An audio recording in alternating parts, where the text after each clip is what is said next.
Sua humildade comovia o outro que, a seu respeito, ouvira tantas referências desairosas. Chegados a casa, Prócoro lhes abriu a porta, mas dessa vez Saulo não ficaria a esperar indefinidamente. Barnabé tomou-lhe a mão afetuoso e dirigiram-se para o vasto salão onde Pedro e Timon os esperavam. Saudaram-se em nome de Jesus.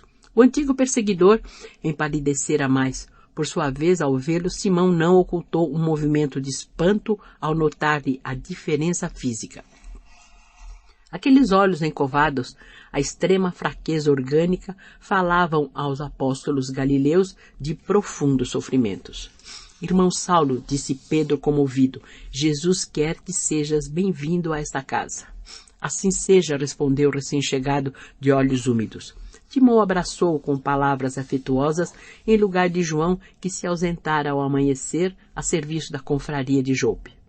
Em breves momentos, vencendo o constrangimento do primeiro contato com os amigos pessoais do mestre, depois de tão longa ausência, o moço tarsense, atendendo-lhes ao pedido, relatava a jornada de Damasco com todos os pormenores do grande acontecimento, evidenciando singular emotividade nas lágrimas que lhe banhavam o rosto.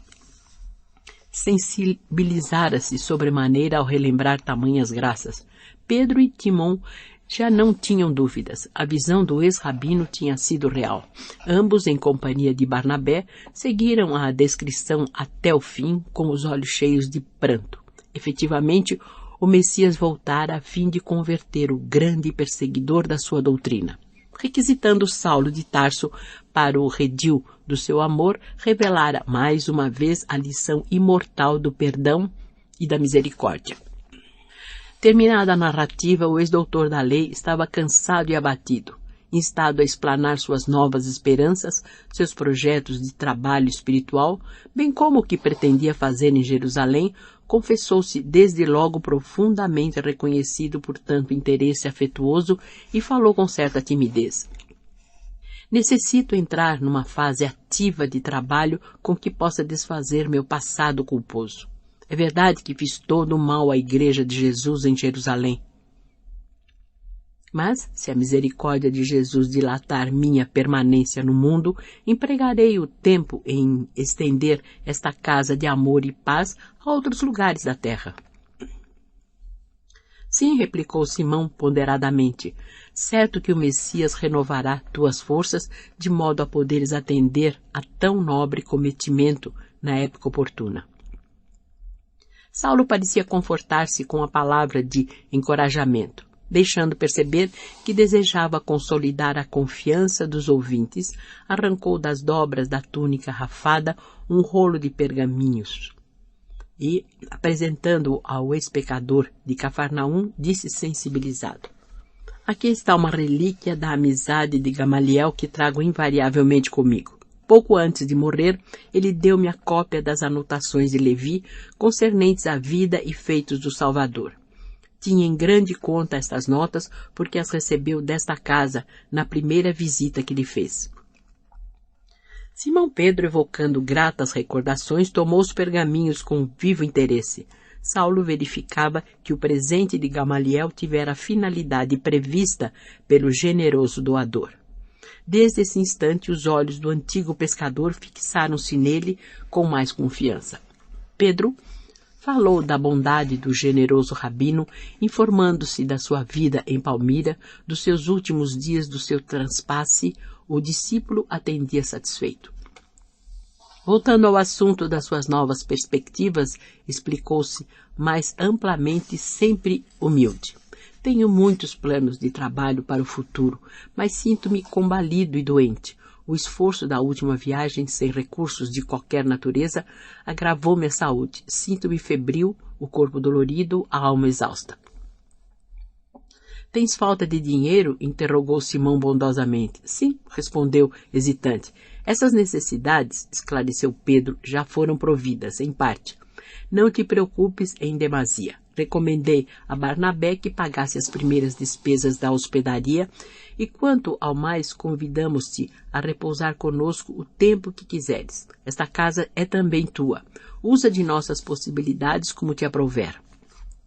O hóspede sensibilizou-se, recordando o passado, sentia-se ferido no seu amor próprio, mas ao mesmo tempo rogava a Jesus o auxiliasse para não desprezar as oportunidades de aprendizado.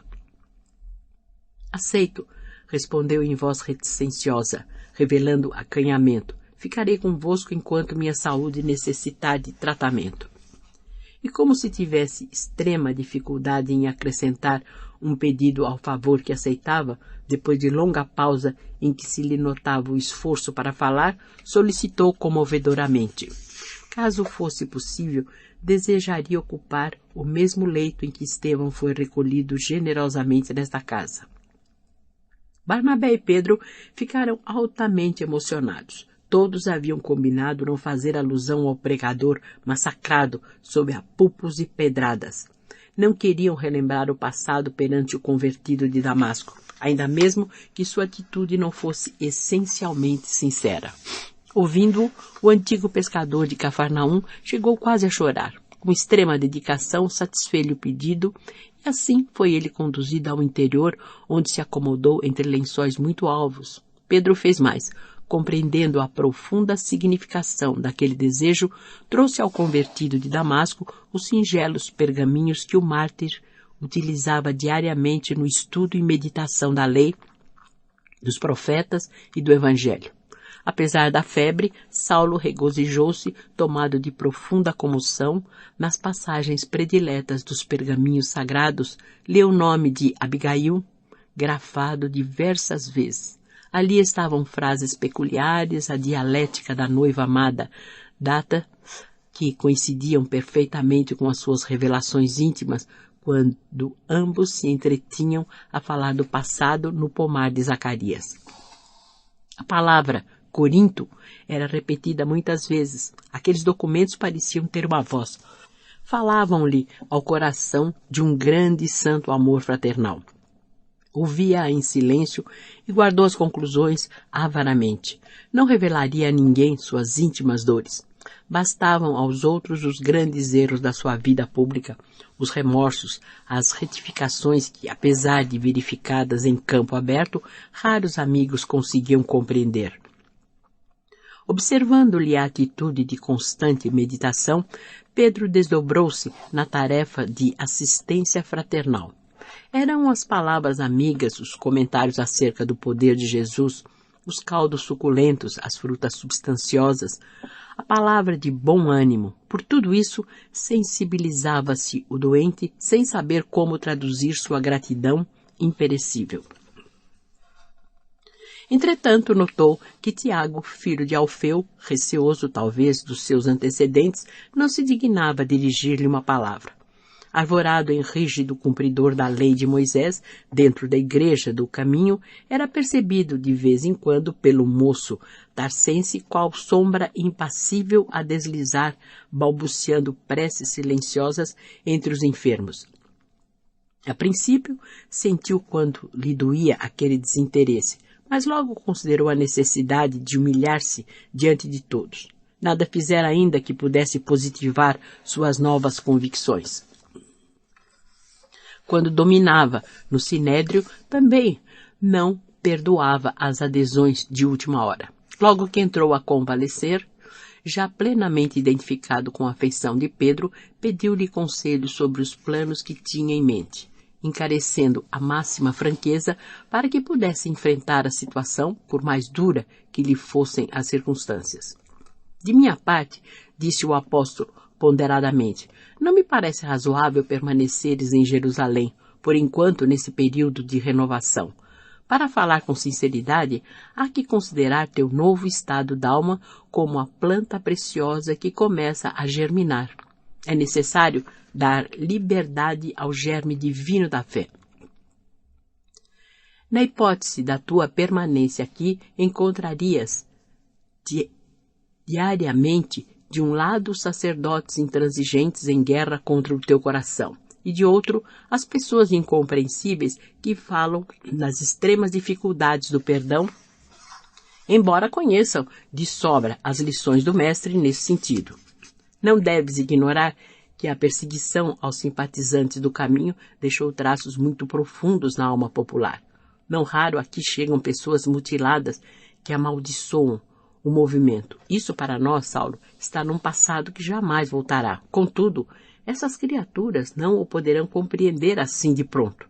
Em Jerusalém estarias mal colocado. O germe de tuas novas convicções encontraria 1000 elementos hostis e talvez ficasses à mercê da exasperação. O rapaz ouviu as advertências, ralado de angústia, sem protestar. O apóstolo tinha razão. Em toda a cidade encontraria críticas soezes e destruidoras. Voltarei a Tarso, disse com humildade. É possível que meu velho pai compreenda a situação e ajude meus passos. Sei que Jesus abençoará meus esforços. Se é preciso recomeçar a existência, recomeçá-la-ei no lar de onde provim. Simão contemplou com ternura, admirado daquela transformação espiritual. Diariamente, ambos reatavam as palestras amistosas. O convertido de Damasco, inteligência fulgurante, revelava curiosidade insaciável a respeito da personalidade do Cristo, dos seus mínimos feitos e mais sutis ensinamentos. Outras vezes solicitava ao ex-pescador todos os informes possíveis sobre Estevão, regozijando-se com as lembranças de Abigail, embora guardasse avaramente os pormenores do seu romance da mocidade. Inteirou-se então dos pesados trabalhos do pregador do Evangelho, quando no cativeiro da sua dedicação a um patrício de nome Sérgio Paulo, da fuga em miserável estado de saúde no porto palestinense, do ingresso na Igreja do Caminho como indigente, das primeiras noções do Evangelho e consequente iluminação em Cristo Jesus.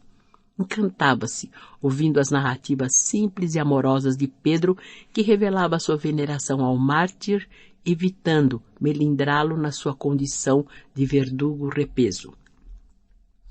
Logo que pôde levantar-se da cama, foi ouvir as pregações naquele mesmo recinto onde insultara o irmão de Abigail pela primeira vez. Os expositores do Evangelho eram mais frequentemente Pedro e Tiago. O primeiro falava com profunda prudência, embora se valesse de maravilhosas expressões simbólicas. O segundo, entretanto, parecia torturado pela influência judaizante. Tiago dava a impressão de reingresso na maioria dos ouvintes nos regulamentos farisaicos. Suas preleções fugiam ao padrão de liberdade e de amor em Jesus Cristo. Revelava-se encarcerado nas concepções estreitas do judaísmo dominante. Longos períodos de seus discursos referiam-se às carnes impuras, às obrigações para com a lei, aos imperativos da circuncisão. A Assembleia também parecia completamente modificada. A igreja assemelhava-se muito mais a uma sinagoga comum. Israelitas, em atitude solene, consultavam pergaminhos e papiros que continham as prescrições de Moisés. Saulo procurou em vão a figura impressionante dos sofredores e aleijados que vira no recinto quando ali esteve pela primeira vez. Curiosíssimo, notou que Simão Pedro atendia-os numa sala contígua com grande bondade. Aproximou-se mais e pôde observar que, enquanto a pregação reproduzia a cena exata das sinagogas, os aflitos se sucediam ininterruptamente na sala humilde do ex-pescador de Cafarnaum. Alguns saíam conduzindo bilhas de remédio, outros levavam azeite e pão. Saulo impressionou-se. A igreja do caminho parecia muito mudada. Faltava-lhe alguma coisa. O ambiente geral era de asfixia de todas as ideias do Nazareno. Não mais encontrou ali a grande vibração de fraternidade e de unificação de princípios pela independência espiritual. Depois de aturadas reflexões, tudo atribuía à falta de Estevão. Morto este, extinguira-se o esforço do Evangelho livre, pois fora ele o fermento divino da renovação. Somente agora se capacitava da grandeza da sua elevada tarefa. Expedir a palavra, falar como em Damasco, zurzir os erros de interpretação, sacudir a poeira que se adensava sobre o imenso e sagrado idealismo do Cristo, Mas lembrou as ponderações de Pedro e calou-se. Não era justo, por enquanto, verberar o procedimento de outrem, quando não dera obras de si mesmo por testemunhar a própria renovação. Se tentasse falar, podia ouvir talvez reprimendas justas. Além disso, notava que os conhecidos de outros tempos, frequentadores agora da Igreja do Caminho,